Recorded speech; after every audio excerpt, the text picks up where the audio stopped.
Et normalement, c'est là-dessus qu'on appuie pour enregistrer, c'est tout bon. En tout cas, bonjour, bonsoir, bon matin, ça dépend quand est-ce que vous écoutez ça dépend à quelle heure sort cette vidéo. Mais nous voilà pour le podcast de fin d'année. Ouais, on s'est dit qu'on allait faire un podcast, ça allait être très très gentil. Mais voilà, podcast de la fin d'année de la Dice Rolling Tea, et c'est la fin de l'année. Et si tout se passe bien, cet épisode sort le 24 décembre. Alors, joyeux Noël. Et si vous écoutez ça après, eh bien, j'espère que vous avez passé un excellent réveillon. Et vous l'avez entendu, pas du tout, parce que personne n'a souhaité joyeux Noël à qui que ce soit. Merci de joyeux Noël aux gens qui nous écoutent, à Maître Likao notamment, du coup, qui va nous écouter. Parce que c'est la seule personne qui nous écoute. En fait, je me Joyeux dis, Noël, Maître Likao. si je souhaite joyeux Noël à la fin de l'épisode, on sera plus proche de Noël. Et on ressouhaitera joyeux Noël à la fin de l'épisode, t'en fais pas. Ok, joyeux Noël. Donc vous l'avez entendu, je ne suis pas seul, merci de me faire respecter mon speech. Et on va faire un petit tour de table. Donc, on va commencer par une membre de notre équipe qui ce soir sera la voix de la raison lorsque nous commencerons à nous étriper joyeusement. Effectivement, quand je lui ai proposé, elle nous a dit « Je vois pas trop pourquoi, mais d'accord. » Simplement parce qu'il faut quelqu'un pour nous tempérer quand on va parler de film à la fin. Tini, bonsoir, comment tu vas? Je vais bien. D'accord, tu as une grande foi en moi, mais pas de souci. Mais voilà, ce n'est pas tout. On a le plaisir de recevoir avec nous la seule, l'unique, la modératrice omnisciente de notre serveur Discord, lien en description, Maître Likao. Alors, heureuse d'être là? Mais qu'est-ce que je fais là? Mais pourquoi je suis venue? Oui, parfaitement contente d'être là avec vous et de discuter de nos coups de cœur. Avec nous également un habitué des podcasts, il parle beaucoup mais on l'aime autant qu'il parle, notre spécialiste en comédie musicale, Conan. Dis-nous.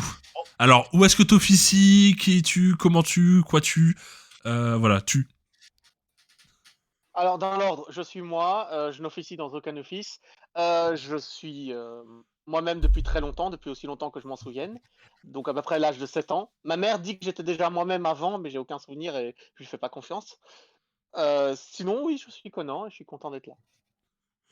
Incroyable. Et à la base, il devait avoir un petit peu de retard. J'avais écrit qu'il nous rejoindra quand il pourra parce que c'est notre envoyé spécial qui est parti voir le dernier Spider-Man et on vous en parlera plus tard. Sachant qu'à l'heure où on tourne nous, le film est sorti aujourd'hui. Voilà, c'est-à-dire que Messire Jazokoti, raconte-nous ta journée, je t'en prie. Et j'ai commencé par un épisode d'Okai, puis ensuite No Home, mais je ne suis pas en duplex, je suis en direct simplement de Discord avec vous pour ce podcast. Et donc, nous sommes le 15 décembre et je viens de rentrer de No Way Home. Parfait. Techniquement, t'es en duplex de chez toi. Et c'est pas faux non plus, du coup. Ça. Garantie sans spoiler. Oui, alors après... En tant que spoiler master, je vais faire une exception pour ces podcasts. Voilà, c'est-à-dire que j'ai invité Conan et Jazokoti. C'est-à-dire qu'on n'est pas à l'abri qu'à un moment une bombe atomique soit larguée en termes de spoiler. Je prends des risques. Non, je plaisante. Ah. Bon, on va vous expliquer vite fait un petit peu le programme. On va rapidement vous parler du serveur Discord et je vais avoir quelques petites stats pour vous. Ensuite, on va parler de nos coups de cœur de l'année en termes de livres, musique, JDR, séries et films. Et vous allez voir que plus ça va avancer dans les coups de cœur, plus ça va se compliquer en fait. Plus potentiellement on va s'entre-déchirer en ce qui concerne les films notamment.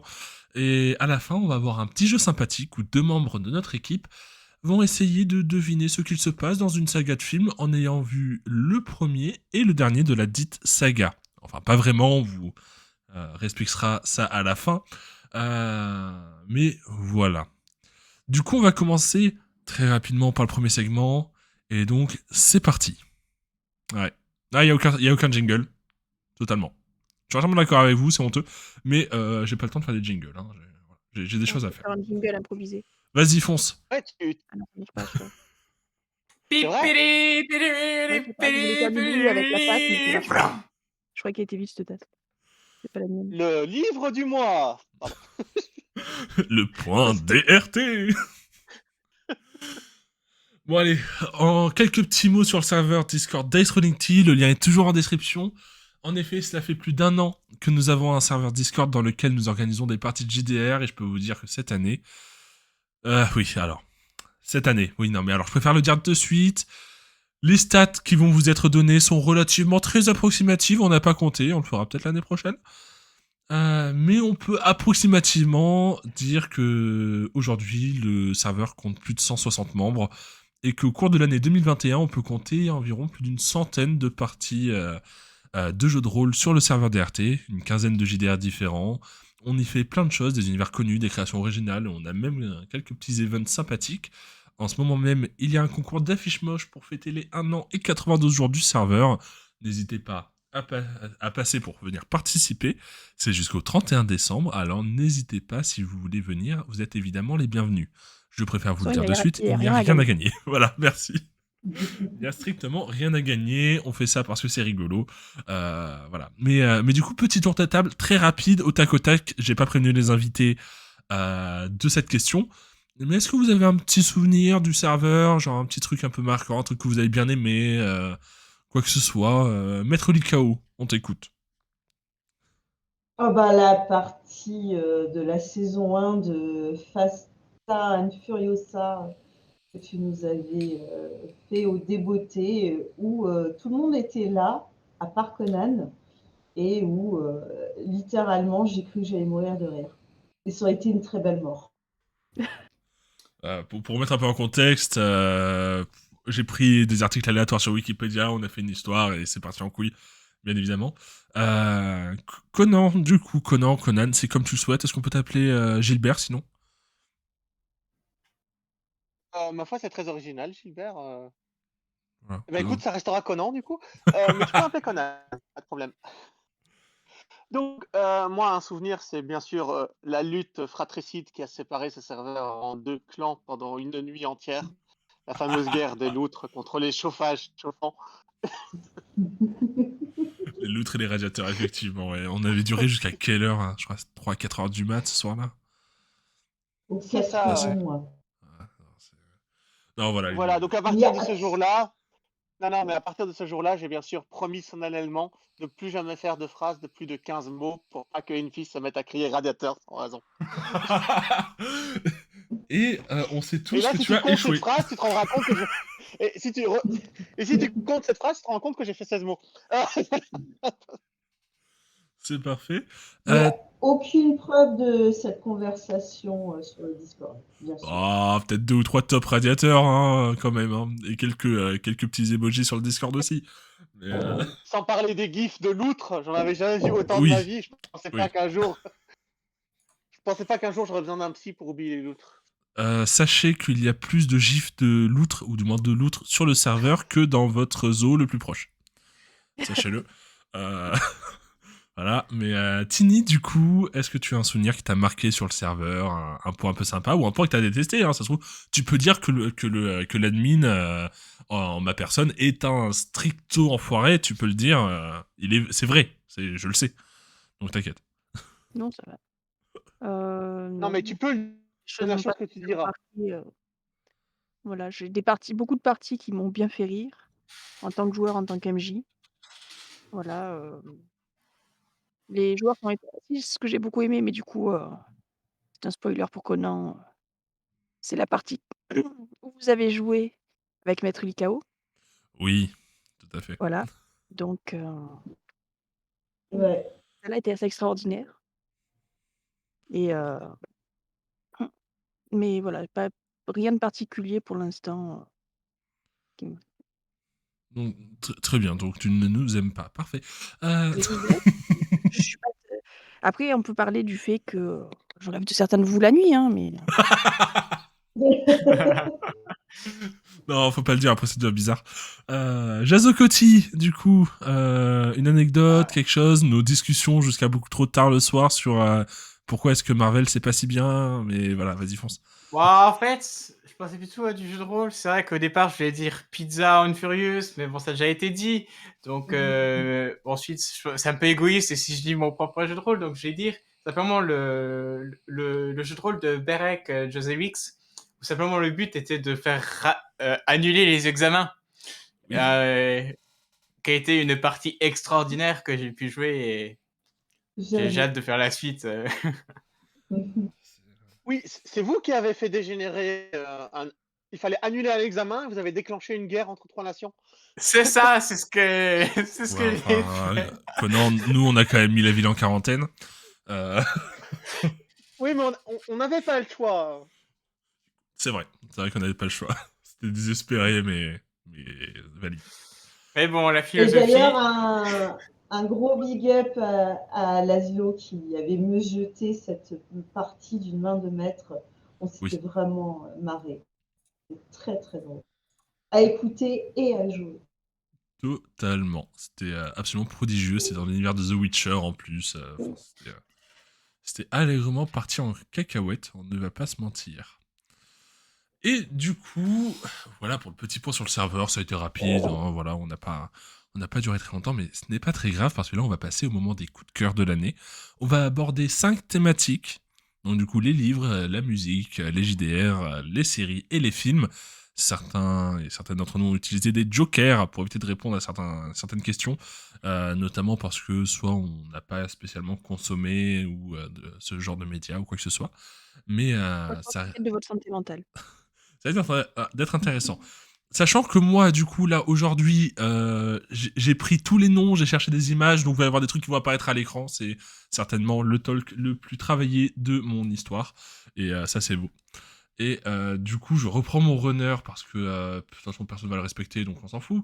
Mais Mais non, si. que fais-je Mais voilà. Puis de toute façon, même moi, je l'ai pas respecté, donc vous inquiétez pas. Du coup, on va débuter donc par les coups de cœur. On a dit quoi? Je sais déjà plus.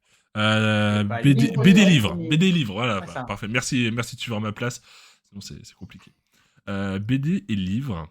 Et du coup, Conan, tu voulais nous parler de quelque chose de très précis où j'ai pas eu trop de mal à chercher une image, mais ça on en reparlera parce qu'il y en a où j'en ai vraiment galéré. Mais du coup, tu voulais nous parler du livre Les 7 morts d'Evelyn Hardcastle. Je t'en prie. Eh bien, écoutez, c'est un roman de Stuart Thornton. Alors, l'histoire, c'est quoi? Imaginez, vous êtes dans un bois la nuit, vous êtes tout seul, il pleut, des éclairs se succèdent les uns après les autres, vous avez peur, vous ne savez pas quoi faire, vous regardez dans votre poche, dans une poche, vous trouvez une boussole, dans l'autre, vous trouvez un carton d'invitation. Sur ce carton d'invitation, on vous dit: Bonjour, vous êtes invité à la réception de Lady Hardcastle, qui aura lieu ce soir. Le problème, c'est que cet homme ne se souvient de rien. Il ne sait pas ce qu'il fait là, il ne sait pas qui il est, il ne sait rien du tout. Il est complètement amnésique. Des hommes finissent par le trouver dans le bois et le ramènent au château.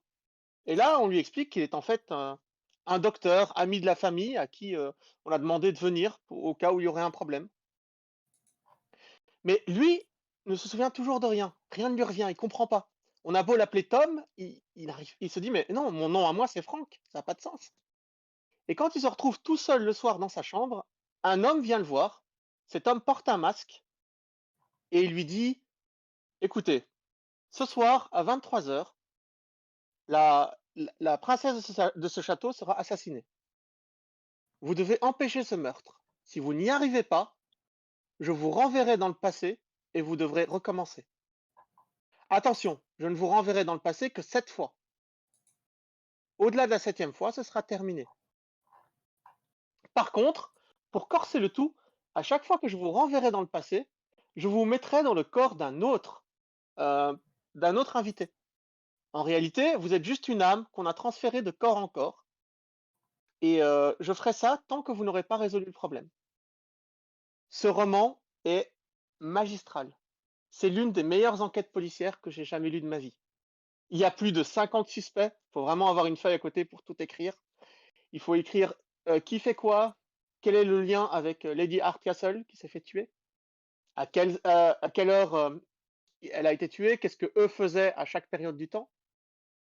C'est vraiment hyper intéressant en fait, parce que dans ce livre, il y a deux mystères, donc le meurtre, mais qui lui est parfaitement écrit à la perfection. J'ai jamais vu quelque chose d'aussi bien écrit en roman policier. Et il y a aussi la raison de pourquoi est-ce qu'il revit ce jour en permanence. Et cette explication-là, par contre, je l'ai pas aimée, mais je vous conseille vraiment le livre pour tout ce qu'il a à raconter et la manière dont c'est raconté. Surtout si vous êtes fan de jeux de rôle, parce que finalement, c'est ce qui arrive à ce personnage. Il rejoue la même partie de jeu de rôle à chaque fois jusqu'à trouver le meurtrier. Donc voilà, ça me semblait convenir.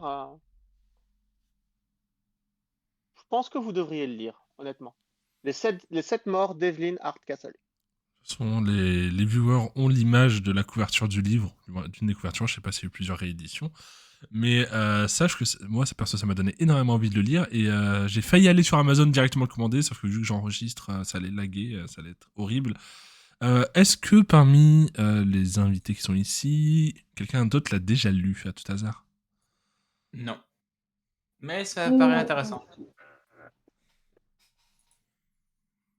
Ça fait vraiment penser, comme tu dis, à un scénario de JDR, voire un scénario de jeu vidéo. Ça me fait penser à The Sexy Brutal, qui est un peu même mécanique de jeu, ou les différents jeux d'enquête actuels qui sont plus des histoires interactives, où tu avais The House, je crois, où on pouvait suivre les suspects, et il fallait choisir quel suspect suivre, et en fait on rate tout ce qui se passe.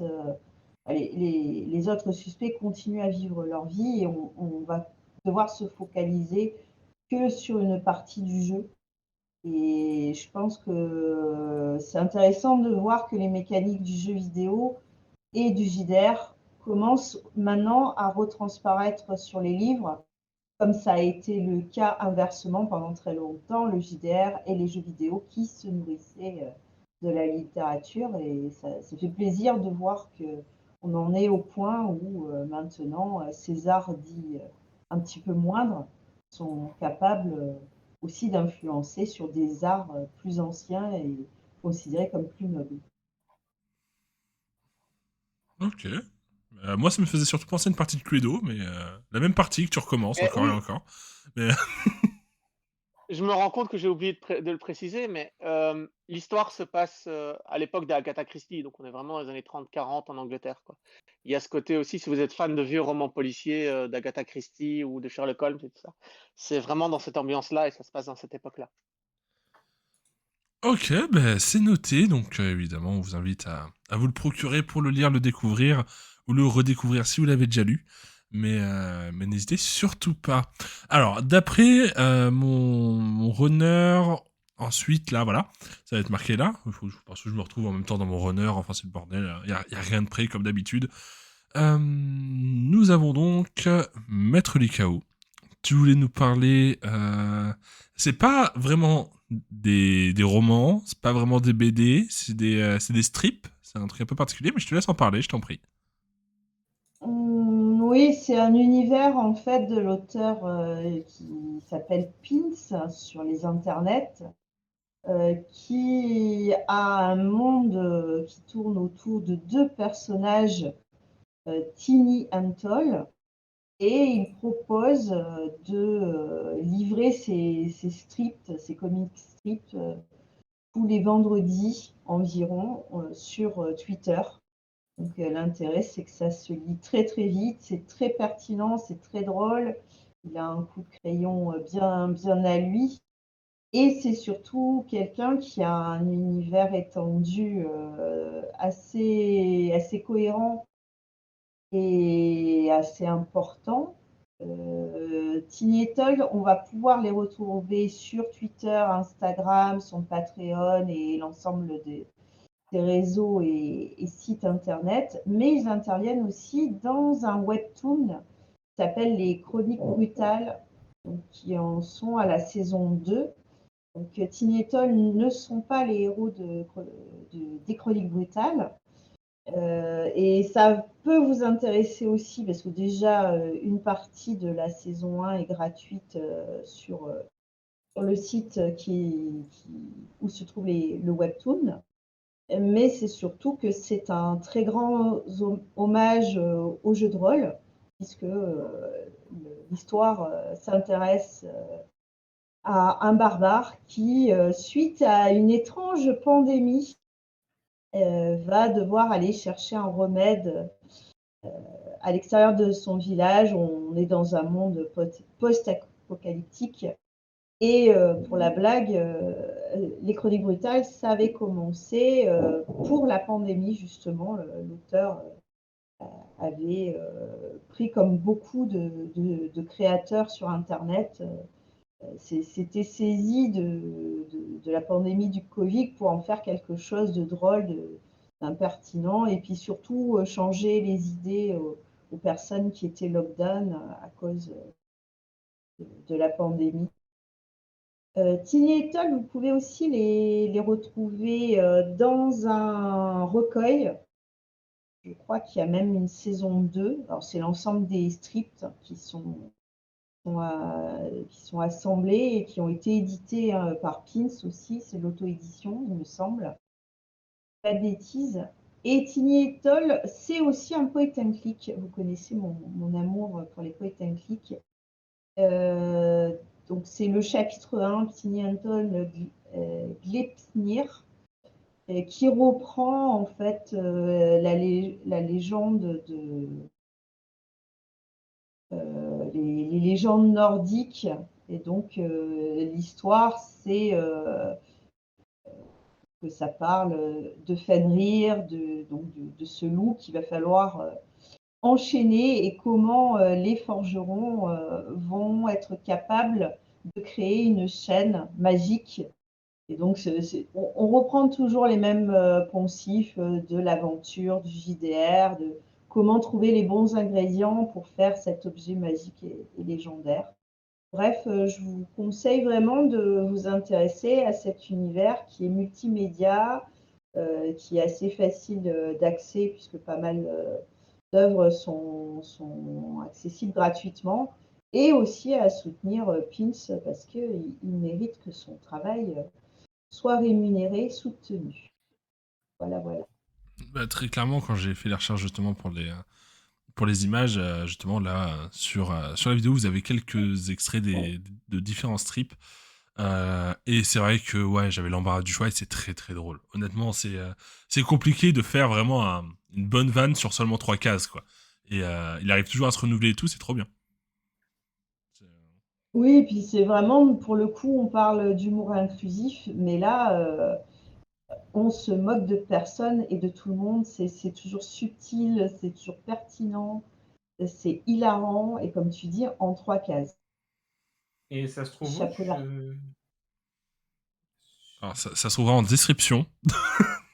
N'hésitez pas à Ok, aller c'est voir la marrant, vu que j'étais description. en train de chercher à l'instant sur Webtoon, j'arrivais pas à le trouver.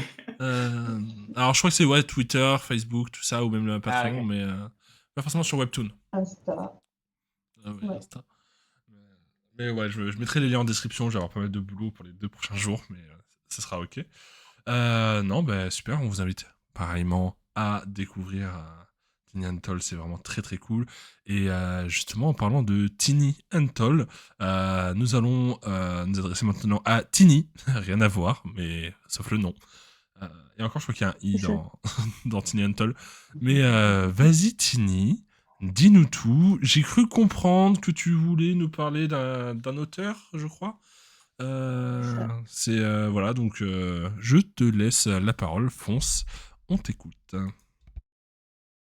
Voilà. Moi, c'est donc du coup, effectivement, toute l'œuvre d'un auteur, mais je peux il y a des livres qui sont plus intéressants que d'autres peut-être. Effectivement, j'ai une grande passion pour Isaac Asimov.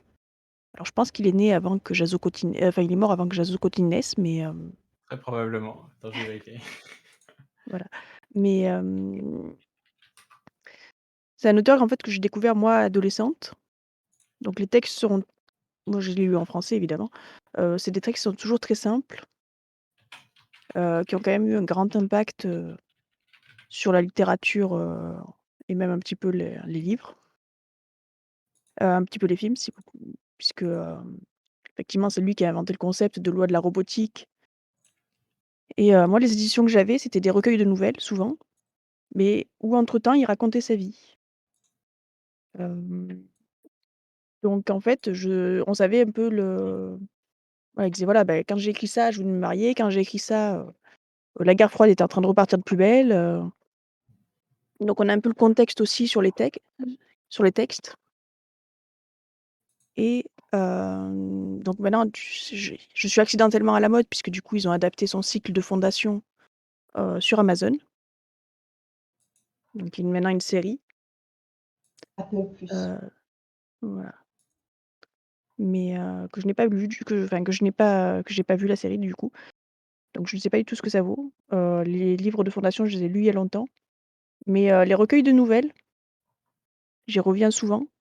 Tout le cycle des robots, donc le I majuscule robot, qui était en fait un 1, mais ils ont décidé de le mettre I pour un film. Hem Et oui, c'est parce qu'en fait, normalement, il y a le 2 aussi également. D'accord. Donc qui est à la fois des nouvelles indépendantes, que j'ai toujours trouvé assez drôle parce qu'une fois que j'ai compris l'anglais, parce que, les noms des robots, c'est des séries de lettres, mais qui finissent par former des noms, notamment le SPD, je sais plus combien, qui s'appelait simplement Speedy, puisqu'effectivement en anglais, ça faisait SPED, voilà. Voilà, il y a beaucoup de moi je trouve qu'il a beaucoup d'humour. Voilà, il a touché beaucoup de genres, donc il y a beaucoup de fantasy, enfin de science-fiction. Il a carrément il s'est amusé à faire une thèse en science-fiction, donc la thiotimolline, donc une substance qui fondrait avant de toucher l'eau, une seconde avant de toucher l'eau, qui du coup devenait un carburant pour vaisseau spatial. Voilà et il y a beaucoup de choses en fait comme ça qui sont dans son univers étendu, puisqu'en fait, après les robots, les nouvelles sont devenues, le cycle des robots. Hem et après on retrouve les mêmes choses dans Fondation. Tous ces robots finalement c'était, la même entreprise qui les construisait. Donc il y avait des personnages qui étaient quand même récurrents, que ça soit les testeurs de robots, sur les autres planètes ou ou les personnes, au centre du laboratoire. Voilà et donc on a effectivement du coup même si, ils créent des lois qui font que les robots, ne peuvent pas attaquer les humains, doivent obéir et cetera. Bah, en fait, ils jouaient sur malgré ça, il y a du bordel. Voilà, et justement, comment est-ce que c'est possible que finalement, bah, des fois, ils essayent d'obéir, puis ils obéissent pas et beaucoup de choses comme ça, en fait, moi, je trouve assez fascinantes et je trouve que ça a pas forcément toujours vieilli, même la technologie, évoquée, quoi. Ouais, puis l'impact, sur, la culture, vidéoludique actuelle quand on regarde, quand on joue à Detroit, Become Human, on voit comment l'œuvre d'Asimov, enfin, c'est vraiment l'héritage d'Asimov, j'ai l'impression. Et beh, je suis obligée de te croire parce que par contre, du coup, voilà, je vous parle d'un auteur qui est mort depuis 30 ans puisque effectivement, j'ai très peu de culture, Ouais, il est encore très présent sur littérature. tout ce qui est pop culture actuelle, hein. Voilà. Ah oui, bah, c'est ce que je disais, c'est que ça a pas Ouais, tellement vieilli. c'est la ref de la science-fiction, un peu ref absolu. Surtout pour ces lois de la robotique qui sont restées qui sont même passées dans le langage commun à la limite. Ah oui, Mais c'est j'ai ça, appris c'est ça en qu'il cours, hein, par exemple, hein. mais oui, oui, c'est ça, c'est qu'à dire que bah, les lois de la robotique lui, il est parti du principe parce qu'en fait, il y avait beaucoup d'histoires de robots, donc c'est grâce à lui, du coup, que j'ai découvert que le mot robot, ça venait du tchèque qui veut dire travailleur. Mmh. Esclave, Ouais. non? Voilà. Ouais ou peut-être les 2 sens en tout cas, mais voilà, j'ai retenu travailleur. Mais voilà, l'idée c'était ça, c'est que en fait, c'était le mon les toutes les histoires de robots, c'était Frankenstein, hein, l'être humain crée un Oui. robot et le robot tue l'être humain et et effectivement, il a essayé de trouver, bah, comment, enfin, de la même façon qu'on fait des couteaux et on met un manche pour pas se couper comme des andouilles. Il a dit: «Voilà, si on fait un robot, on va essayer de faire en sorte que, bah, il va pas nous attaquer, il a autre chose à faire, quoi» et donc si on a le niveau de programmation pour créer des êtres, heu, relativement, capable de se débrouiller tout seul, on devrait l'avoir pour éviter qu'il nous attaque. Bon, on voit que les tests sur les intelligences artificielles, ça fonctionne pas toujours, mais Mais ce qui est intéressant, c'est qu'on revient toujours au thème du libre arbitre qui pose autant de soucis quand on parle de religion, de se dire pourquoi il y a une ou des divinités absolues au-dessus de nous, pourquoi elles ne font pas tout ce qu'il faut pour qu'on soit heureux. Et à chaque fois, on met le libre arbitre sur le tapis. C'est le thème de Westworld aussi, du libre arbitre. Et finalement, j'ai l'impression qu'Asimov a vraiment théorisé quelque chose de philosophie, à la fois philosophique et religieux. ça. Oui, du coup, oui, il a créé une fondation, justement, normalement, à un moment. Alors, je sais pas si c'est spoilé pour la série parce que je ne l'ai pas vu la série, mais Moi, je l'ai vu, si tu veux. La voilà. série est. Tu veux que j'en parle vite fait? C'est très beau. Non, non, je veux juste dire un truc, mais du coup, voilà, je sais pas si c'est un spoiler pour la série. Voilà, il y a un En moment où fait, la, la série n'adapte que les 2 premiers chapitres, en fait, que les 2 premières nouvelles. Tout. Fondation, oui, alors surtout le cycle, c'est quand même plusieurs romans, donc. Mais voilà, c'est un moment où en fait la science est devenue une religion. Voilà, ça je sais Oui, pas si voilà, je sais pas si c'est dans la série ou pas. Mais voilà, c'est plus ou moins montré, mais pas forcément, c'est pas forcément dit clairement, mais tu le ressens, quoi. Enfin, tu ressens le tabou, les tabous qu'il ne faut pas transgresser, en tout cas. et donc du coup, je trouve que c'est quand même assez complet parce que du coup, il y a toutes les histoires de robots. Si vous aimez pas trop les robots, il y a quand même de l'exploration spatiale, du space opéra dans d'autres livres. Heu, ma nouvelle préférée, elle est trouvable sur internet, c'est Pauvre imbécile, qui est écrite du coup dans les années 50 en pleine guerre froide, quand on a utilisé l'énergie atomique. Si vous aimez le policier, vous avez Les Cavernes d'acier, aussi qui est excellent. Et par contre, faites attention parce qu'il y en a un sur le boson de Higgs, ça c'est de la vulgarisation scientifique et Ok. qui avait été mal classé au CDI. Et j'ai lu j'ai lu plusieurs articles de science et en me disant: «Bon d'accord, mais la partie scientifique est intéressante, mais quand c'est que l'histoire commence? Pourquoi il y a pas de personnage?» Et avant de vérifier, effectivement, ce n'était pas un roman. Ouais, du coup, ça Et peut voilà. porter à confusion, effectivement, oui, c'est sûr. Bon, je te Mais rends l'antenne. finalement, Enfin, iRobot, est-ce que c'est pas la meilleure enquête d'Agatha Christie? le film, il m'a énormément déçue parce qu'en fait, c'était pas vraiment les robots et en fait, ça reprenait entre guillemets «Les Cavernes d'acier» et Mhm. pas du tout et à la fois pas du tout et tout ce qui était, je trouve important dans «Les Cavernes d'acier», qui était vraiment plutôt sur l'être humain, était un peu occulté sur le côté, ouais, est-ce que les robots c'est des méchants ou pas, quoi? Oui. Et voilà. Donc du coup, le film m'a beaucoup déçue parce que j'aimais beaucoup le livre, qu'il était censé reprendre et où finalement il y avait pas de rapport.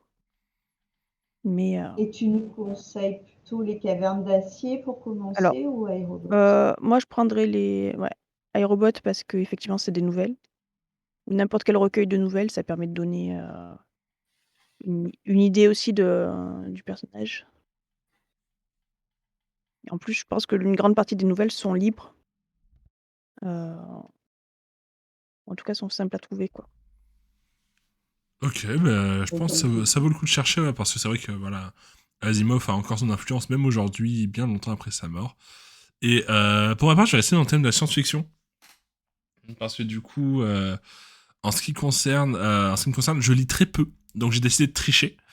Et je vais parler de livres audio. Ce podcast n'est pas sponsorisé par Audible, même si c'est sur Ce Audible sont que des j'écoute. livres. Et De toute façon, ensuite... je vais faire une blague. Non mais vas-y, hein, on en est, t'inquiète pas, hein, Je veux dire, mon de toute runner est façon, déjà niqué. la principale personne qui est en train de parler est en prison, donc c'est compliqué pour Audible. C'est vrai, c'est vrai. Mais bon, c'est pour notre plus grand bonheur qu'il est là-bas. Non, mais pour ma part, je vais parler de la saga Alien en livre audio.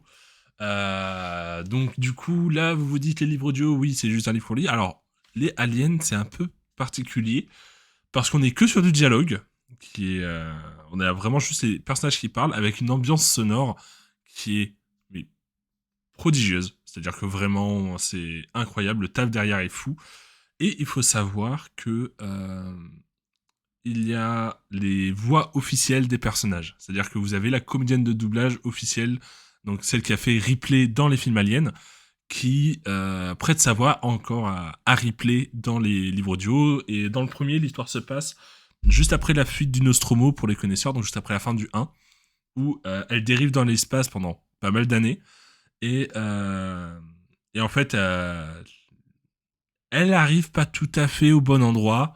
Elle arrive sur une station et il y a quelques personnages qu'on pensait morts qui peut-être ne le sont pas tout à fait et qui reviennent un petit peu faire des coups bas.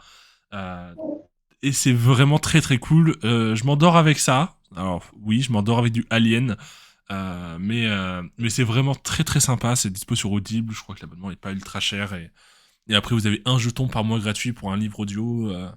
Et vraiment, je conseille à fond les Aliens. Parce que c'est une petite dinguerie. Franchement, c'est prodigieux. En termes de boulot, de post-prod derrière, les voix sont incroyables. Vous avez d'ailleurs le comédien de doublage qui fait Hawkeye aussi, qui prête sa voix dans la série audio. Et vous avez également la comédienne de doublage qui prête sa voix à Amy Santiago dans Brooklyn Nine-Nine, qui prête sa voix aussi dedans. Voilà, deux séries dont on va parler un peu plus tard. Mais voilà, je fais court, je laisse la place à Jazo Coty. Dis-nous tout, tu voulais nous parler d'un webtoon, je crois. C'est Donc, ça, je vais parler du webtoon de The Gamer, hein. Bon, c'est le coup de cœur de l'année, c'est aussi la petite triche, parce que bon, ça date de 2013 et j'ai connu là-bas, mais c'est surtout des chapitres chaque semaine le vendredi qui sortent. Et donc en fait, c'est le split, c'est assez simple. C'est imagine, tu es dans un lycée, tu es genre en première ou en terminale, enfin tu te lis un peu un cours et tu as un moment où au lieu d'un cours, tu vois au-dessus de la tête des gens, level 5, level 2 avec les noms et cetera. Et en fait, cette personne, du jour au lendemain, un peu comme ça, sa vie est devenue un jeu vidéo. C'est-à-dire qu'en plus d'avoir toutes les stats un peu d'un RPG classique, c'est-à-dire la force, l'agilité, l'intelligence, le charisme, la chance, etc., il va pouvoir créer des skills ensuite et faire que sa vie complète soit un jeu vidéo. Tu apprends ensuite, genre ça c'est le chapitre 1, alors qu'il y en a 379 actuellement. Donc bon, c'est pas un spoiler. Et du coup, qu'il y a entre guillemets l'esprit de Gaïa qui correspond au monde, qui est en train de faire une barrière entre le monde surnaturel, si je puis dire, et le monde classique, pour que les gens qui n'aient pas de pouvoir se disent oh, mais il n'y a aucun souci, je rentre chez moi, il ne se passe rien du tout. Alors qu'en fait, tu as des dingueries à l'intérieur, des histoires de dieux, de sectes, d'en faire de tout ce que tu veux. Et en fait, il va carrément s'améliorer petit à petit jusqu'à devenir de plus en plus fort, complètement OP. Et étant donné que c'est un gamer, il va exploiter toutes les aptitudes des jeux vidéo possibles. C'est-à-dire qu'au moment où il va arriver sur les interfaces de crafting pour faire tout en automatisé, il va arriver sur les moments où il va pouvoir faire de la gestion de territoire, un peu à la SimCity, pour tout être à chaque fois à son avantage. Et à chaque fois, c'est un peu comme à la Dragon Ball, truc comme ça. C'est à chaque fois, tu as un ennemi plus puissant qui arrive et il va s'améliorer avec différentes techniques par rapport à la situation.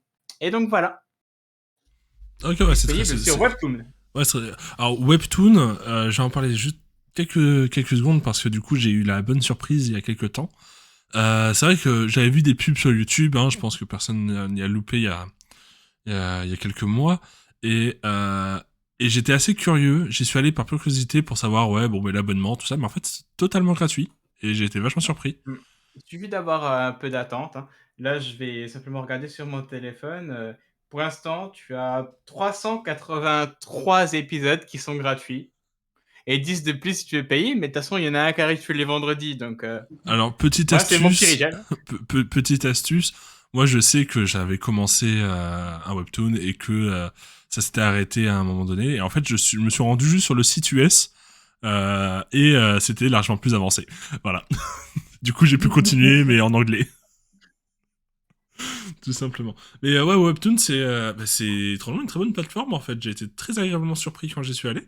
Donc, ouais, je conseille, si vous voulez vous mettre un peu au BD, tout ça, vous savez pas trop par quoi commencer, ou alors vous avez pas les moyens d'acheter des BD, tout simplement, ça peut être sympa. Et aussi, Et vous n'êtes j'aimerais. pas sûr de vouloir acheter le recueil. Souvent, ben, ça vous fait une petite démo et ensuite vous pouvez dire bon, ben, je vais économiser un peu pour soutenir l'auteur ou l'autrice parce Vraiment. C'est que ça. son travail me plaît. Aussi, il faut dire que c'est souvent qu'ils ne sont pas disponibles autrement de manière légale en France, à part Webtoon, donc c'est souvent seul disponible. Et je voudrais rebondir aussi sur ce que j'ai dit avant. Ce qui est intéressant avec The Gamer, c'est pas tant l'histoire, mais c'est qu'elle est réutilisée énormément dans un nombre très grand de fanfiction qui s'inspirent comme ça, où tu vas prendre ton personnage préféré de ton œuvre de fiction qui d'un coup va aussi se réveiller avec des pouvoirs et s'améliorer. En Et c'est mode quelque chose Isekai, d'aussi récurrent et d'intéressant. on peut citer SAO ou d'autres. Ah non, là c'est plutôt, tu vois, tu prends un épisode, je sais pas, Harry Potter, que tout le monde connaît, c'est pas ce là. Et ben le moment où il arrive à Poudlard et qu'il a le chapeau qui arrive, et ben d'un coup il gagne des pouvoirs, le pouvoir d'être un jeu vidéo ou ce que tu veux. En plus, Ok, tu ouais. vois, c'est à chaque Ouais, il fois, y a un c'est tu élément prends une d'accrocheur. histoire existante, tu la reformes à partir du prisme du jeu vidéo en Ouais, ok. plus. Ok, non, mais c'est très très cool. On a fait le tour un petit peu de nos coups de cœur en termes de livres. On a tous un peu triché. Et ça, c'est beau, je me sens moins seul. Parce que personne n'a parlé de quoi que ce soit qui est sorti cette année. Et ça me fait plaisir. Sachez-le. Bah si, Bah, si le dernier chapitre il est Bah, sorti si. vendredi. Oui, non mais d'accord. Les livres se périment pas. On peut les lire quand on veut. C'est ça. C'est vrai. Les c'est sept, la les série, sept elle est morts salée. d'Evelyn Smite, moi je l'ai, d'Evelyn Hardcastle, moi je l'ai lu cette année, hein, je suis désolé. D'accord, très bien, pardon. Excusez-moi, très bien, Non, mais je me tais. le seul qui a triché, c'est Conan. C'est... Nous, on est bons. Ouah. Il a Il dit que vous... Ah, suffit. réécoute l'intro, tu verras qu'il a dit ou que vous avez lu cette année. Oui, non, mais Ouais, on parle des ouais. coups de cœur, donc c'est bon, c'est ok, ça passe. C'est tout bon. Est-ce que je pourrais juste rajouter Vas-y, fonce, on est déjà en comment dire, retard, mais t'inquiète, t'inquiète, il y a le temps. C'est bon. très très vite sur les livres audio Alien, si vous aussi vous aimez comme un fils vous endormir sur du Alien, je vous conseille d'écouter les scénarios de JDR masterisés par l'incroyable Mode Génie du studio 4D2 qui a masterisé donc Chariot of God et qui vient de masteriser, c'est sorti sur YouTube aussi, sur Twitch, Le Destructeur de Monde. Voilà, c'est très bien, c'est Alien JDR, c'est excellent, Ok. les joueurs et les joueuses sont incroyables. T'es au courant que moi, après, là, tu me donnes juste plus de travail pour faire la description plus tard, tu vois. Tu sais, j'ai que 2 jours à consacrer pour écrire la description et monter la vidéo. Ouais, Mais mais c'est en pas même temps, grave, c'est pas... en même temps, j'ai l'impression que tu viens de découvrir les pièces radiophoniques, qui est quelque chose qui existe depuis les années 20, mais c'est pas grave. Non, mais voilà, vous trouverez la majorité des informations des œuvres qu'on donne en description. Pas tout, parce que je vais certainement oublier des choses, mais si j'en oublie, dites-le moi en commentaire et on les rajoutera sans souci.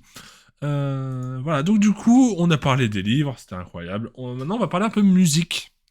On va parler un peu musique, nos coups de cœur musical, des trucs qu'on a découverts cette année, ou alors juste qu'on aime bien. C'est-à-dire que si vous avez envie de parler de Ray Charles, allez-y. Donc du coup, je vais me permettre de commencer sur ce point-là. Je vais être assez rapide. Moi, j'ai bien envie de vous parler d'un groupe de musique que j'ai découvert assez récemment, qui s'appelle Orange Mist, qui a 2 albums. Il n'y a eu que 2 albums qui ont été faits. Et qui est un trio, donc violon, violoncelle, piano, qui est parfaitement magnifique. Et dans le 2e album, ils ont un ou une harpiste, je ne sais pas, qui se rajoute au trio. Donc c'est un quatuor. Et c'est génial. Qui plus est, il y a certaines mélodies, moi, qui m'ont fait beaucoup penser à du Legend of Zelda. Donc du coup, pour aller dans des univers un peu chatoyants, un peu croquins, je vous conseille, c'est très agréable à écouter. C'est formidable. Il n'y a pas d'extrait musical durant cette partie parce que DMC et YouTube, voilà. Copyright, tout à fait. Voilà, tout ça, mais en tout Regardez de votre cas, côté, hein, vous êtes assez voilà, intelligent pour le c'est faire. dispo sur YouTube ou n'importe quelle plateforme de podcast. Et Orange Meet, moi, ça a été mon petit coup de cœur de cette année, et c'est vrai que je me réécoute les 2 albums assez régulièrement. Après, sinon, j'aurais pu parler de Hamilton, mais ça virait à l'obsession. Mais regardez Hamilton, c'est important. Voilà, tout simplement. Tini, dis-nous tout. Alors, dis-nous tout. As-tu une œuvre musicale qui t'a marqué cette année ou quelque chose? Je ne sais pas. Je crois que tu avais mis ton Joker, donc tu peux me dire Joker et c'est bon. Hein. T'en fais J'ai mis pas. mon Joker pour vous épargner toutes les comptines et autres chants de Noël, puisque c'est à peu près tout ce que j'écoute. Pas toujours par choix. Mais, Voilà. Ça, Sinon, attends, tu écoutes ça depuis décembre de l'année dernière? Ah ouais, t'es ouais. jamais sorti du mode Noël, toi. mais il y a que le 24 décembre que Tini écoute autre chose en fait. C'est tout. C'est le mois. Non, j'ai regardé, j'ai écouté effectivement Redbone de temps en temps sur YouTube, mais que j'ai découvert par accident et voilà, c'est après la seule autre chose que j'ai pas écouté, que j'ai écouté cette année. Ok, mais c'était pas mal. C'est un nom de plus à mettre en description. Merci Tini. T'aurais juste pu utiliser ton Joker, c'était bien. Je te mets le lien de la chaîne YouTube si tu veux directement, tu me gagneras du temps. Non mais t'inquiète, je vais le noter. Je vais le noter. Redbone, hein, c'est ça. Hop. C'est quel style? Oui, qu'est-ce que Quick caisse? Grave. Je parle le français. C'est le groupe de Come and Get Your Love qui était dans Les Gardiens de la Galaxie. Voilà, D'accord. donc j'ai découvert en trouvant la chanson et en fait, du coup, j'ai écouté le reste parce que j'aime bien. Ce sont des Amérindiens qui ont du coup un truc assez sympa. Ok. C'est à écouter. Donc des années 70, hein, donc plus vieux que presque tout le monde ici. Tu as dit presque tout le monde. Voilà, tu vises quelqu'un, c'est ça? Super, bravo. Bravo. J'étais pas sûre, je voulais pas. C'est pas beau, c'est pas beau. Maître Likao, du coup, apparemment, vu que tu étais visé par Tini, je te laisse la J'ai fait des parole transitions, peut-être pour répondre. Oui, alors moi je voulais parler d'une chanteuse incroyable que je crois nous adorons tous ici.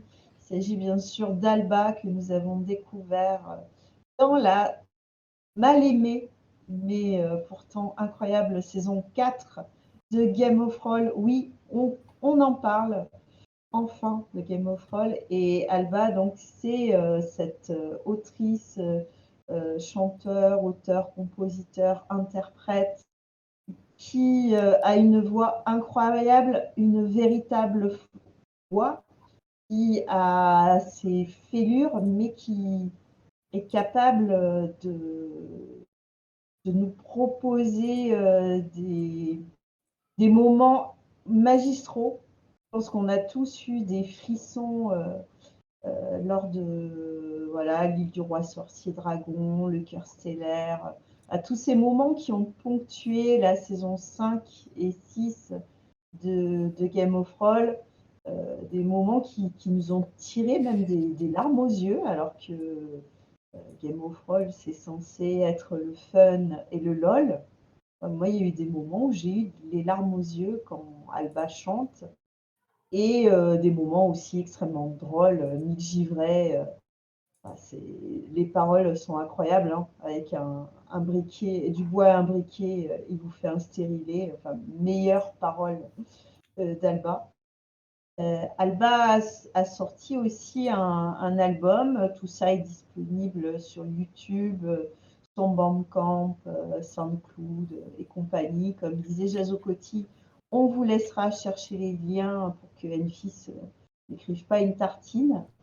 Et en plus donc des chansons de Game of Thrones, elle a aussi son propre univers déjanté.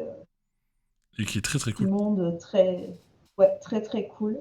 Donc on conseille de chercher, d'écouter tout ça. Et comme on aime bien parler de JDR aussi sur la Dice Rolling TV, Alba est une joueuse de JDR. Elle participe à la campagne Onirium. Donc le concept, c'est des artistes des dessinateurs, webtooners. Il y a Papayou aussi, hein, qui est dans l'équipe.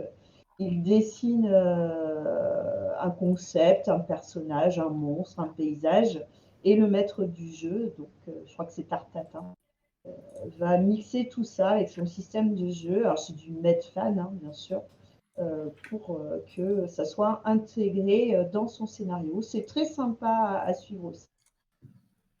Voilà pour moi. Ok, et de plus, je crois que son dernier. Je sais pas si c'est le titre de son album ou si c'est son single, mais Mirador qui est sorti il y a quelques semaines, du coup, est dispo un peu partout. Donc n'hésitez surtout pas, c'est vraiment trop, trop bien. Voilà, voilà. Et du coup, maintenant, passons à. On va voir Amsterdam Picolégramme. Conan, tu voulais nous parler de comédie. Ah, non, attends. Jazo Côté est passé en dernier. Juste avant, on va d'abord faire Jazo Côté. J'ai teasé un peu la comédie musicale pour Conan, mais bon, on s'en doutait. Je l'ai annoncé au début, mais Jazo Côté, je t'en prie, Ouais, parle-nous. j'ai Parle-nous. écouté plein de musiques cette année, donc que ce soit celle que je jouais à la flûte ou au saxo, tout ça, mais aussi j'ai écouté l'album d'Orelsan, mais bon, c'est pas ça que je vais vous parler. Je vais vous parler d'une OST. C'est l'opening de Attack on Titan que j'ai découvert cette année. Bon, j'étais le seul être humain en France à ne pas savoir que ça existait avant février de cette année. Et en fait, j'ai tout rushé d'un coup. Et au moment où je suis arrivé sur ce générique de la saison 4, et j'ai eu un peu comme une obsession malsaine sur ce générique à l'écouter. Ça me donne tellement des émotions négatives, mais tu le regardes quand même une fois. C'est comme quand tu as un orage à l'extérieur, que tu sais que ça va détruire, qu'il y a de la grêle et tout ça, mais tu es fasciné à regarder. Et ben c'est la même chose que j'ai. Voilà. Et en attendant, bah, je viens d'écouter quelques extraits des trucs précédents, donc Orange Mist et puis comment c'était ensuite Redbone. Franchement, ça a l'air sympa. Hein. Et Redbone, ça fait un peu Blues Brothers à certains moments sur les passages que j'ai regardés. Voilà, c'est tout pour moi. Et même moi, j'étais pas née. Tiens, La réponse de Maître Likao en Vertini, c'est beau. J'ai dit peut-être. C'est beau, mais ok, t'as découvert Attack on Titans cette année. Eh bien, écoute, désolé. Tu aurais dû rester dans l'ignorance parce que c'est pas très bien. La saison 4 est très bien. Voilà. Mais par rapport aux autres openings, c'est vraiment ton préféré, celui de les autres, ils étaient nuls, les openings. Mais celui-là, par contre, j'ai une obsession sur cet opening. Surtout avec les moments où il y a eu sur YouTube, tu sais, pendant le Covid, des moments résumés de l'année 2020 et à chaque fois, t'avais cette musique en fond avec tous les trucs qui allaient mal, tu vois. Après, sinon, en termes d'opening absolument incroyable, il y en a énormément, mais je te conseille celui de Drifters qui est Gospel of the Full Throttle, qui est incroyable. Moi, qui me fait rêver à chaque fois que je l'écoute, qui est prodigieux. Mais continuons. De Full Metal Alchemist. Naturellement. Full Metal Alchemist, meilleur manga. Conan, donc je l'ai annoncé juste avant, je l'ai annoncé à l'intro. Tu es notre spécialiste des comédies musicales. Donc je crois que tu voulais nous parler d'une comédie musicale de la dépression, une comédie musicale de la tristesse. Mais voilà, où on a juste envie de se tailler les veines. Et son nom, c'est Vendredi Noir. Et vas-y, je t'en prie, je te laisse un petit peu de temps pour totalement me contredire. Alors, on commence par le début. Donc, je vais vous parler de Star Kids. Qu'est-ce que Star Kids? Star Kids, c'est une troupe de comédie musicale qui a commencé il y a 15 ans. Donc, il y a 15 ans, un groupe d'amis se sont réunis pour organiser une comédie musicale pour la fin de leur diplôme. Et ils se sont dit, on va organiser ça sur 4 jours et ce sera gratuit, tout le monde pourra venir, etc. Et ils ont écrit une comédie musicale sur Harry Potter parce qu'ils sont hyper fans. Donc, c'est The Harry Potter A Very Good Musical. Et en fait, ils se sont dit, c'est cool qu'on les fait, mais on aimerait en garder une trace, donc ce serait bien qu'on le filme pour qu'on puisse le montrer à nos amis, à notre famille, qu'on puisse avoir un souvenir de ça. Le truc, c'est qu'ils se sont rendus compte qu'imprimer des DVD, ça coûtait trop cher. Donc ils se sont dit, on va les mettre sur YouTube, c'est pas grave. C'est juste pour nous, pour les membres du casting, la famille et les amis. Aujourd'hui, cette vidéo est à 17 millions de vues. Donc, vu le succès qu'il y a eu, il y a eu une trilogie Harry Potter que je recommande énormément. Puis ils ont continué avec les sujets geeks, ils ont fait Batman, ils ont fait Starship, qui est une parodie de Starship Trooper où on suit les aliens, où on suit en fait les insectes. Donc on suit l'histoire d'un insecte qui s'appelle Bug et qui veut intégrer la Starship Trooper, sauf qu'il se rend pas compte que c'est des humains et qui détruisent les insectes. Donc c'est génial, c'est vraiment un mélange de marionnettes, de chansons, de comédie musicale, de sketch. C'est à voir absolument. Et du coup, il y a aussi une parodie des films Disney où vous avez Twisted, qui est donc la version d'Aladin, mais du point de vue de Jafar, où au final, Jafar est un gars hyper sympa qui essaye de limiter les conneries que font autour de lui les gens. Et quand ils ont fini toute cette période geek basée sur sur leurs hobbies qu'ils adoraient, ils se sont tournés vers la comédie musicale d'horreur, parce qu'en fait, c'est des fans de films d'horreur. Et ils en ont écrit 2 qui se passent dans la même ville, donc la ville de Hatchenfield. La première s'appelle L'homme qui n'aimait pas la comédie musicale. C'est l'histoire de Paul, un homme qui déteste les comédies musicales et qui en fait va avoir un gros problème parce qu'un jour dans sa ville, une météorite va s'écraser pile sur le centre MGC du coin qui jouait des comédies musicales. Et dès le lendemain de cet accident, tout le monde va commencer à chanter, à danser autour de lui. Sauf qu'en fait, c'est vraiment la propagation d'un virus. C'est comme une invasion zombie, sauf qu'au lieu de bouffer ton cerveau, ils te font chanter et danser. Et une fois que C'est tu as pire. rejoint le groupe des chanteurs et des danseurs, là, ça devient catastrophique. Alors, est-ce que Paul va s'en sortir? Réussira-t-il à fuir à la ville avant qu'il soit trop tard? Voilà, regardez The Guy Who Doesn't Like Musical. Et si vous parlez pas anglais, c'est pas grave. Toutes leurs comédies musicales, absolument toutes, sont sous-titrées dans une quinzaine de langues. Il suffit juste d'aller dans les options de YouTube. Et donc, il y a la dernière, Black Friday, que j'écoute en boucle depuis le septembre, en fait. C'est pas que je la connais par cœur, c'est que c'est devenu comme une obsession, plus que pour Hamilton, pour Envis, si vous voyez le niveau. Black Friday, c'est donc l'espèce de fête qui est aux États-Unis tous les vendredis, pardon, avant Thanksgiving.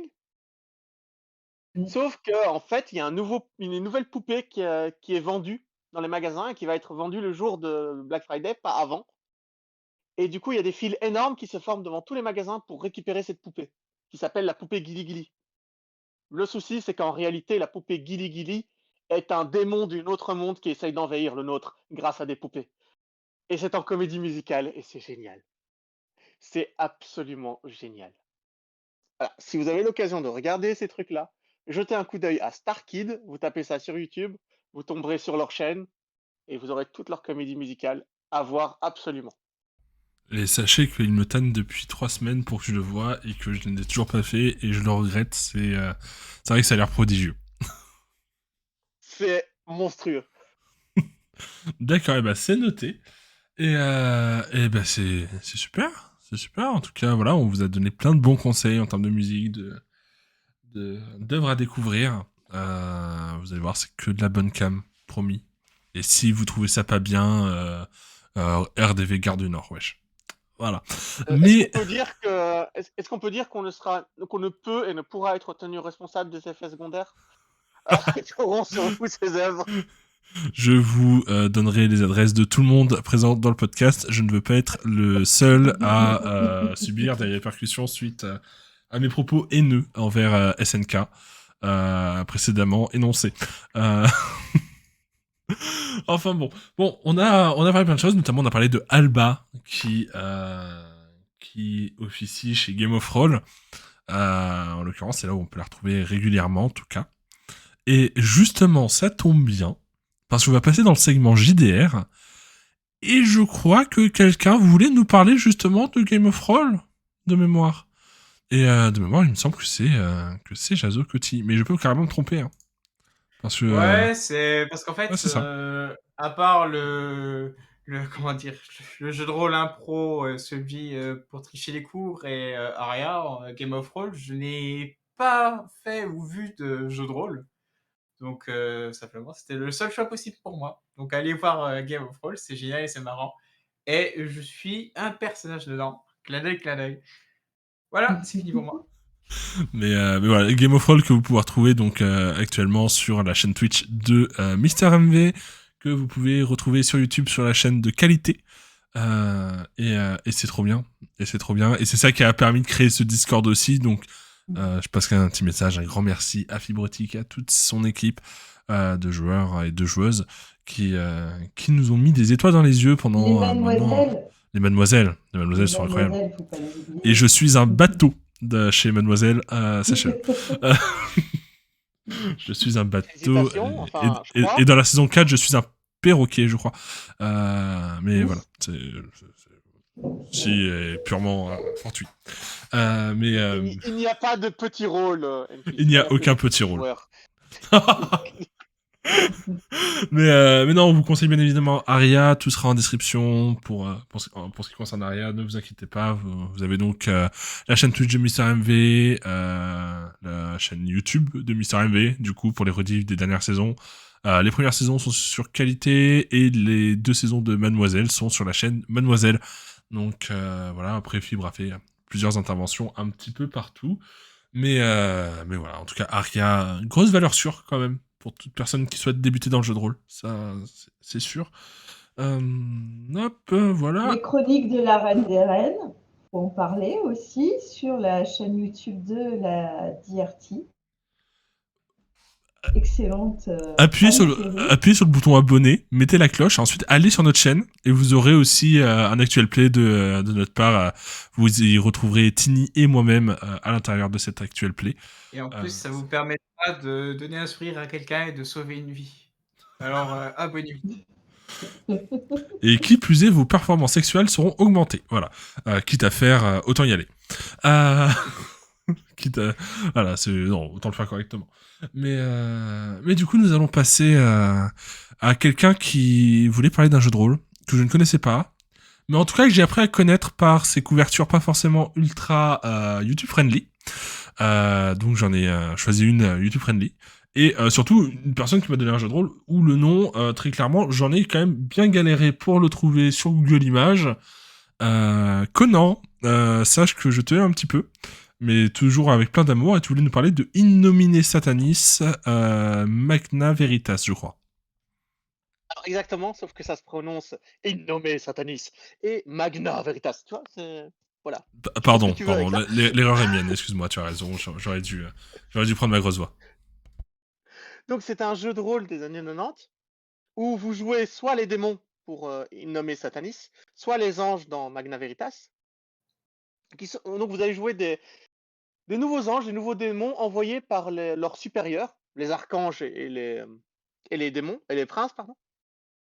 En fait, c'est tout simplement le tout premier jeu de rôle papier auquel j'ai joué, quoi, avec des amis il y a plus de 15 ans. Aujourd'hui, on peut facilement retrouver tous les livres gratuitement sur Internet, puisqu'ils sont tombés de droit. Enfin, ils sont tombés dans le domaine public, en fait. Et écoute, c'est la première fois où j'ai fait des conneries, c'est la première fois où je suis arrivé sur une scène de crime après avoir fait un trou dans la maison et qu'on m'a dit qu'est-ce que tu fais maintenant? J'allume la lumière et là il y a un de mes camarades qui a fait non, n'allume pas la lumière, on va se faire repérer. Alors que je venais de faire un trou dans le mur, que je venais d'exploser la moitié de la ville. Mais bon, rien de grave, quoi. Et donc voilà, In Nomine Satanis, si vous avez l'occasion d'y jouer, c'est très très chouette. Je conseille particulièrement le scénario qui s'appelle Mi-ange, mi-molette. Vous m'en direz des nouvelles. Eh bien, c'est noté. C'est un jeu de Crocs, il me semble, si je dis pas de bêtises. Qu'est-ce que viennent faire les chaussures ici? Pourquoi? Qui officie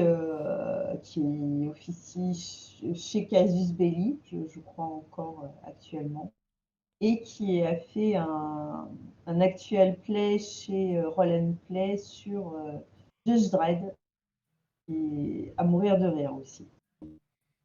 Bon, tu me les enverras. Voilà. Tu m'enverras les liens que je vais mettre en description. Sinon, c'est pas la 4e recommandation de Maître Likao sur les jeux de rôle. Mais Maître Likao recommande tout, absolument tout. Maître Likao approuve, hein, c'est le nom du podcast, hein, je précise. Ah non, mais moi je dis ça parce que ça va surtout détruire Enfis au montage, il doit rajouter. Là, écoute, Oui, hein. non, mais écoute, t'en fais pas, là, nous sommes le 15 décembre, je pars le 19, tout va bien, tout va bien. Mais, j'ai basiquement que jusqu'au 17 pour faire le montage et la description. Voilà, t'inquiète, j'ai déjà pris mes pilules d'antidépresseurs, t'inquiète. Tout va bien, j'ai un stock complet. C'est l'avantage d'avoir une pharmacie à côté de chez soi. Mais, euh, mais voilà, ensuite, du coup, nous avions Maître Likao, vas-y, fonce, tu voulais nous parler de quelque chose aussi qui m'a un petit peu ennuyé sur Google Images, parce que c'est pas forcément évident à trouver, mais tu voulais nous parler de Ambre, le jeu de rôle Par sans contre, moi, dés, c'est et désolé pour la connu. pixelisation de l'image, parce que c'est un vieux truc, que du coup j'ai grandi l'image pour que ce soit propre, bon, bref. Maître Likao, à toi. Ambre, c'est d'abord deux cycles. Le cycle des Princes d'Ambre de Roger Zelazny, qui date effectivement, qui a été commencé en 70, qui s'est fini dans les années 90, malheureusement au décès de l'auteur. Et juste à ce moment-là, un peu avant ou peu après son décès, un jeu de rôle est sorti de cet univers incroyable. Ambre, c'est quoi? C'est le seul univers tangible qu'il existe. Tout le reste n'est que miroir, image, illusion qui viennent de l'esprit torturé de ces 9 princes et princesses d'Ambre qui s'aiment et se détestent, mais qui aussi sont en guerre contre le chaos.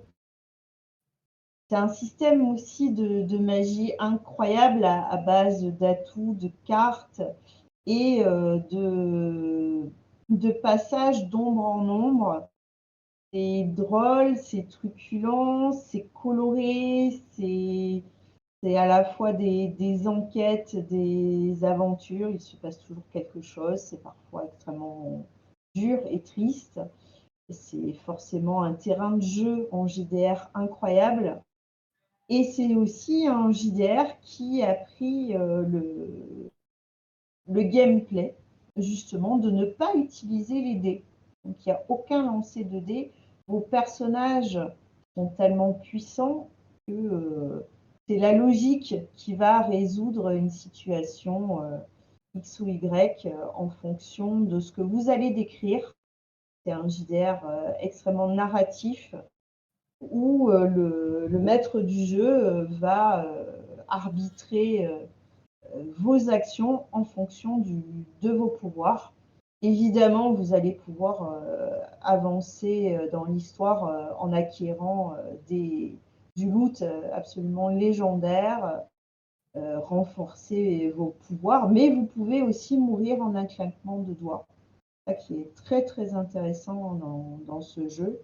Et aussi vivre, voilà, qui n'a pas rêvé de vivre les aventures de Corwin, ses frères. Mais là, dans le JDR, vous allez surtout incarner la troisième génération, donc les descendants d'Eric, Julian et Corwin. Et si vous voulez en savoir plus, vous avez l'artwork de Florence Magnin, qui est l'illustratrice française d'Ambre, qui est sortie récemment, qui avait été financée sur Kickstarter l'année dernière, qui rassemble toutes les illustrations de cette illustratrice qui n'a pas fait que du Ambre, qui a sévi dans d'autres univers et dans d'autres JDR. Et si vous voulez vraiment voir comment ça se joue, je vous conseille encore un actual play, c'est celui de Brand de Lapin Barteau, qui est hosté chez Captain Popcorn et qui est actuellement en cours de visionnage. Voilà pour moi. Eh bien, ça m'a l'air absolument incroyable. L'idée de faire un JDR sans dé, moi, ça me fait un peu penser un peu dans un style de gameplay à jeux vidéo d'action, un peu à la Mass Effect 3, où vraiment on est sur comment bien réagir à certains moments, ou même des histoires narratives, comme tu as cité Detroit Become Human, où il n'y a pas forcément un système de dés et on est plus sur de la logique, sur qu'est-ce qu'on veut faire, etc. Dis-moi si je me trompe. Mais complètement. Ça, un petit goût aussi de septième mer, avec vraiment décrire une action et ne pas dire je tape ou je lance un sort. Et d'ailleurs, je te remercie parce que je sais que tu l'as fait exprès pour me faire une magnifique transition. Et je t'en remercie parce que du coup, moi, je vais vous parler de Septième Mer, justement. De Septième Mer, qui est un jeu de rôle. Spoiler, hein, on est dans la rubrique jeu de rôle du podcast. Mais Septième Mer, alors, j'ai pas eu l'occasion de le jouer ni de le masteriser. Je suis en train un petit peu de lire le livre de règles en ce moment. Donc, on est sur un univers pirate fantasy, où il y a de la magie, etc. Différentes espèces, c'est très cool, avec des territoires non explorés.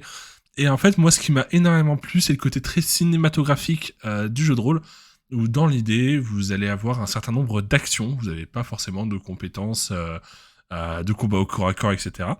Mais vous allez avoir des points d'action. Et en fait, suivant le nombre de points d'action que vous avez, vous pouvez faire différentes choses. Plus c'est compliqué, plus vous en aurez besoin. Mais c'est au joueur de décrire ce qu'il fait. Si vous désirez, pour attaquer un ennemi, attraper une corde du bateau, en couper une autre pour être soulevé, faire le tour du mât et retomber sur un ennemi en lui plantant votre rapière dans le thorax, vous pouvez. Vous pouvez, ça vous coûtera seulement un point d'action. Parce que c'est vous qui faites le récit. C'est un côté très épique, très dynamique, que j'apprécie beaucoup. Je sais que tout le monde n'est pas forcément à l'aise avec ce genre de gameplay. Il faut se trouver des joueurs qui ont vraiment une envie aussi un peu de faire de la mise en scène dans leurs actions. Et moi, c'est ce qui m'a extrêmement plu dans les différents actual plays que j'ai vus. Je vous conseille bien évidemment celui de Cécile, à qui on fait des bisous. Et voilà, je vous conseille fortement ce JDR que j'aime énormément par son côté, comme j'ai dit, très action, très cinématique en fait. Donc voilà. Moi, voilà, je vais pas faire forcément des trucs longs parce que moi je me réserve pour séries et films, pour le segment séries et films où là je vais parler beaucoup plus. Mais voilà, moi je vous conseille énormément Septième Mer, c'est absolument génial. Si vous avez un petit peu d'envie de faire un peu de mise en scène ou vous avez cette frustration où vous avez un plan incroyable et que vous foirez dès votre premier jet et que du coup votre plan qui consistait à sauver la princesse en escaladant une façade, arrivant sur le dos d'un dragon, le libérer en tirant sur la chaîne et récupérer la princesse pour s'enfuir dans le ciel et que au final vous n'arrivez pas à escalader la façade parce que vous vous êtes tordu le doigt de pied à cause d'un échec critique, et ben ça n'arrive que très peu dans Septième Mer et c'est plutôt cool. C'est C'est bien. ça moyen de combattre un peu cette frustration, voilà, à utiliser sans modération, bien évidemment, ça me semble important. Donc voilà, et du coup il nous reste Tini. Tini, toi tu voulais nous parler, on va revenir un petit peu dans le domaine d'Aria, parce que Eldercraft, parce que Game of Roll, parce que Stars du coup. Tini, nous t'écoutons. Effectivement, voilà, on reste dans la science-fiction. Du coup, effectivement, je suis arrivée aussi, comme beaucoup, ici grâce à Game of Roll et j'ai découvert du coup moi l'univers Stars. Alors j'avais été très frustrée par l'actual play parce que, les personnages effectivement les joueurs ça fonctionnait moins bien que l'équipe Game of Roll qui fonctionne vraiment bien, en général, que ce soit l'équipe Mademoiselle ou l'équipe, la compagnie Créance et maintenant chez Monsieur Mister MV. Même la saison 4 avec les changements de personnages, il y avait quand même une cohérence d'équipe que j'ai pas trouvé trop dans le groupe de Stars. Mm. Et voilà, et donc j'étais très contente quand on a eu les livres, puisqu'en fait, je pense que le fait que l'équipe fonctionne pas bien, que la science-fiction se vende moins bien, ça n'avait pas été renouvelé au-delà du 6e épisode, où un des personnages partait et donc on attendait la suite et ça n'est jamais arrivé. Et du coup, j'ai eu même du coup l'occasion de le jouer maintenant, enfin j'ai reçu le livre et j'ai pu le faire jouer. Je suis du coup très contente de mon équipe qui, malgré aussi des changements de personnages, des va-et-vient parce que la vie a pas été simple pour tout le monde, était relativement soudée et qui fonctionne pas bien. Voilà, enfin qui fonctionnent bien ensemble et qui sont intéressés à tout l'univers, même si ça a pas toujours été évident. Et Voilà et donc et c'est l'esprit de Fibre, donc on n'est pas dans le, comment dire? On n'est pas dans un univers violent. Bon après, ça dépend un peu des joueurs aussi, mais voilà, donc j'aime bien cet univers en tout cas. Je vais bientôt avoir, du coup, L'Exil de Fibre Tigre également, donc je vais voir si ça se rapproche ou pas. Mais en tout cas, Stars, même si c'est pas fini, bah, je conseille effectivement, de s'y pencher, en tant que MJ et si on aime, un petit peu le space opéra aussi, hein, parce que bon, heu et voilà, pas grand chose de plus. Mais surtout qu'il y a une fin quand même, concrète, cohérente, même si c'est pas la fin de l'actuel play, C'est ça. on peut boucler la campagne. Voilà, on peut boucler la campagne avec le livre et à la fois, on a quand même la possibilité d'ajouter une suite soi-même si on veut. Chez Eldercraft, il y a beaucoup de, merci, tu me remets dans ce que je voulais dire. Chez Eldercraft, finalement, bah, les MJ s'entraident aussi. Donc ceux qui ont proposé des suites ou des pistes, peuvent vous les transmettre volontiers aussi, en tant que MJ. Donc c'est bien, c'est un univers qui est fini, en même temps qui a une possibilité d'ouverture. Voilà. On nous a teasé une peut-être suite, avec le Oui. prochain Gore. J'avoue que du Mmh. coup, ayant écrit une possible suite, je suis à la fois, déçue et très intriguée. Mais en tout cas, en tant que tel, voilà, ça finit, c'est une fin de campagne qui est un peu abrupte, mais pas forcément plus que ça. Voilà, c'est pas non plus, si les joueurs veulent les réponses à tout ce qui a été fait, on peut s'arrêter là, sans problème et si on veut continuer, on peut le faire. Oui, comme la Voilà. campagne de Magic finalement, c'est juste qu'elle est plus étoffée, mais au final, elle se finit de façon abrupte mais correcte aussi et c'est à nous, joueurs et meneurs et meneuses de faire vivre tout ça finalement. Et j'en profite pour dire que du coup, toi, Tini, sur le serveur Death Till, il y a en description. C'est le nouveau nom de la Death Till, c'est Death Till, il y a en description, hein, je précise. Donc sur le serveur Death Till, il y a en description. Tu masterises du Stars et Maître Likao, je crois que tu masterises du Aria. Et en parlant d'Aria, on va rester dans la continuité avec Jazokoti, qui lui a son actual play que vous retrouverez également en description, qui s'appelle Bullshit Cross Aria, ou Aria Cross Bullshit. Désolé si j'écorche le nom dans Tout à l'ordre. fait. Non, c'est bullshit, hein, tu peux l'appeler comme tu veux. C'est voilà, où j'ai eu l'occasion de faire quelques apparitions, c'était très drôle et absolument fantastique. Donc voilà, donc n'hésitez pas à oui, tout le monde a oui, c'est bon, tout le monde a parlé. J'étais en train de regarder le runner. Attends, j'ai bien fait avec tout le monde, ok, c'est bon, chez c'est bon. Cool. Mais c'est nickel. C'est nickel, on vous a tous conseillé plusieurs JDR qui sont tous très très bons, hein, on ne va pas se mentir. Et du coup, c'est là où on va commencer à et rebonsoir en fait. Salut, c'est Enfis et il y a Conan avec moi. Comment vas-tu, Conan? Bonsoir. Alors en fait, Bonsoir. du coup on est là parce que on a eu un petit problème sur l'enregistrement et on n'a pas eu le segment final, etc. Sachant que de base on n'a pas du tout eu le temps de faire les films et le petit truc de fin. Et on s'est dit qu'on allait faire un complément, mais vu qu'il y a eu un petit problème au niveau du segment série, du coup, comme vous avez pu entendre, ça s'est coupé de manière abrupte. On s'est dit que, voilà, on n'allait pas mettre le segment série, du coup, vous l'avez pas eu. Donc finalement, ça n'a pas été si abrupt. Normalement, j'ai bien fait mon travail, ou pas du tout, vu que je suis une brêle. Mais du coup, on fera un complément, on refera le segment série, sachant qu'on l'a fait un peu rapidement pour essayer d'entrer dans les temps, sauf que ça n'a pas marché. Mais voilà, c'est pas très grave. Et on fera aussi le segment film et l'espèce de Voilà, mini-jeu à la fin. Vas-y. bien sûr, on comptait à la base écrire une comédie musicale et la jouer devant vous pour vous expliquer tous les problèmes techniques qu'on a eus. Malheureusement, on a préféré refuser ces idées pour le bien de nos auditeurs. Bah ouais, on a été, enfin il y a un mec qui nous a envoyé des mails pour le faire, une ligne Emmanuel quelque chose là, mais non, on a refusé, c'est un inconnu au bataillon. Regardez Hamilton. Fallait que je le place une dernière fois. Sachant que vous n'en avez pas eu, je crois, du coup, je ne sais plus. Je ne sais plus quand est-ce que j'en ai dit, parce que là, moi, j'enregistre ça juste après la fin de l'enregistrement, étant donné que je viens de voir qu'il me manquait la fin. Mais voilà, en tout cas, on vous souhaite quand même de... Voilà, je tenais à dire. Voilà. Vas-y. Très bonne fête. Oui, Ouais, oui, je exactement. tenais quand même à dire que vous aviez là un homme blessé, un homme abattu, un homme qui ne te pardonnera jamais l'offense qu'il vient de mettre. Probablement. Il Et... s'en excuse profondément. Je vais faire avec, malheureusement. C'est comme ça, c'est la vie.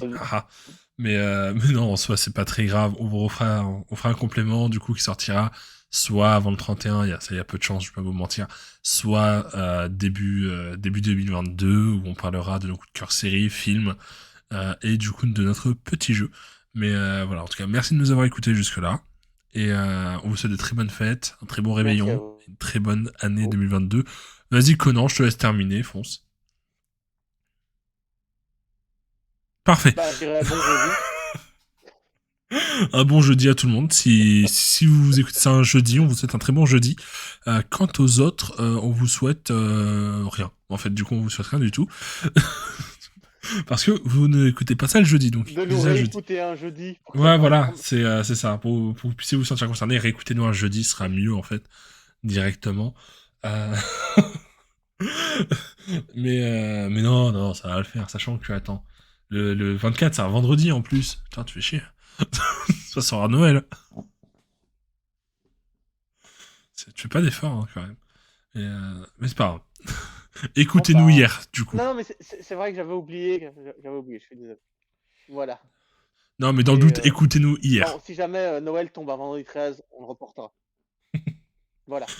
C'est vrai, ça devrait aller, je pense. Mais bon, sur ce, on vous fait des gros bisous, on se dit à la prochaine, désolé pour les petits problèmes techniques, mais promis, on se rattrapera. Donc, très bonne fête. Et puis la prochaine fois, en interview, on fait le podcast de... j'arrive même plus à faire ma phrase de fin, quel enfer.